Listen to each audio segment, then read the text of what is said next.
So New Jersey, populated state, Yes. small state. What have you been doing over the last several years? You mentioned earlier, I heard you talking when we were talking about the saltwater marshes. It used to be that there wasn't anybody in there. Now it sounds like maybe there is. You kind of mentioned that. Yeah. What have you been doing lately to get away from the crowd or join in on the crowd? I guess would probably be the better way of Well, describing it. I mean, there's a lot of cell cameras. I think every state has them, and like because Yeah. baiting's legal, a lot of cell cameras because of bait piles, but also guys are running cell cameras in spots they don't need to hunt. Like off, like I run the cameras all the time, like off coming off islands. It's a place I've hunted for years, but people are just camera bombing this whole string of islands. So my thing is, I drive around so I don't have cell service, and I look where the nearest public land is, and I try to spend as much time as like I mean the ones like I drive like an hour to hunt the you know I got back into marsh hunting a little bit last year, hunt from the ground, but there's no cell phone service, so I'm like okay, and I can tell you I don't see that many cameras, because first of all there's not a lot of regular non-traditional cameras anymore that you can buy. Like you Mhm. go to like Cabela's or something, like three-quarters of cameras are cell cameras now. So it's like people aren't even using traditional cameras really. So I'm like, okay, like this is more my speed. So I've been focusing on places with terrible reception. And believe it or not, there's less people there, because they're not getting that, we all want that instant gratification of you know, especially guys that are like camera bombers, like, I mean, there are some guys by me. I mean, I look at, they have 50 plus cell cameras. And I'm like, dude, how do you afford that? 50 cell cameras a month.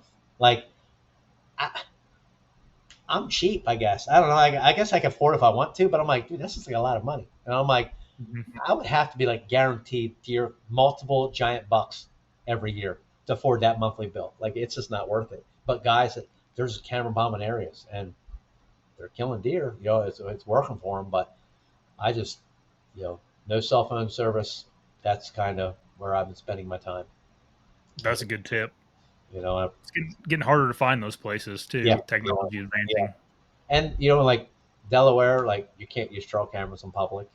That's like an hour ride for me. I could be hunting some decent public in Delaware, which is nice because that's been going on 3 years now, and there was a lot of cameras, and then like no cameras. I don't see the amount of people that I used to because it does.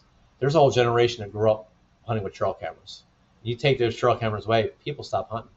There's a small percentage of people stop hunting.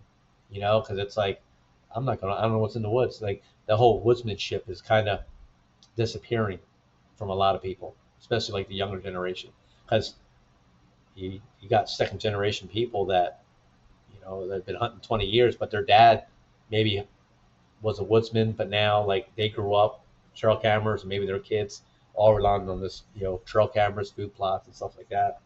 So I think trail cameras, I'd be fine if they just outlawed them altogether. I kind of would be nice, all state, or just like have somehow like limit, like you can have five or something. But I don't know, like guys that run a lot on small properties, it's tough, man. There's one guy like he marks all his cameras. He's got so many cell cameras in one place. It's like, dude, he gets pictures, and he must know every deer on the planet because it's like they're all over the place. Like every 15 yards, like he's just like covering a whole giant swath.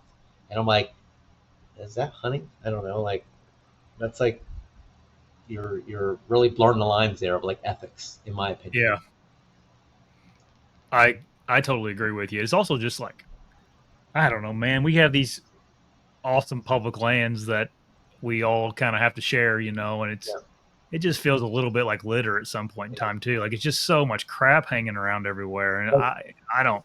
I wouldn't even mind like if they did something where it's like, okay, you can run cameras. You can put cameras out in August. Or like February to August, no cameras, or September. And then like, make some rules. I think Utah's doing that. That you can run cameras. I think it's Utah. August 1st, you can't run cameras anymore. You got to pull all your cameras, which I don't think that's a bad idea. It's like you're putting less pressure on the animals. and keeping hunting tradition alive. Because like I said, thermal drones.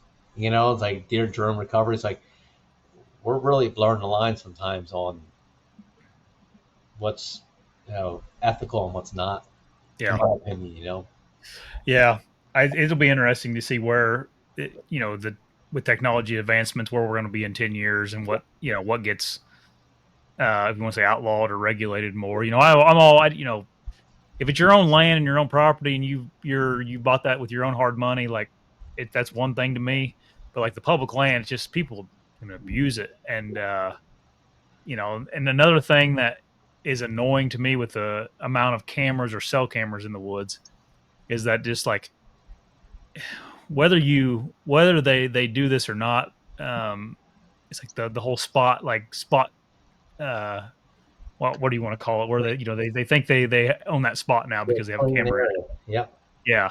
Like um we had to deal with that growing up with permanent tree stands. yeah. People would build like a ladder stand, a wooden stand, and I was always mobile. Like my dad, we never really had hang-ons or portables. And when I started hunting, I was tiny. Like I couldn't even climb a tree. Like my first Yeah. season, like I was hunting from the ground, but I had a baker tree stand. Then I got like a loggy bayou, but it was like we were always mobile.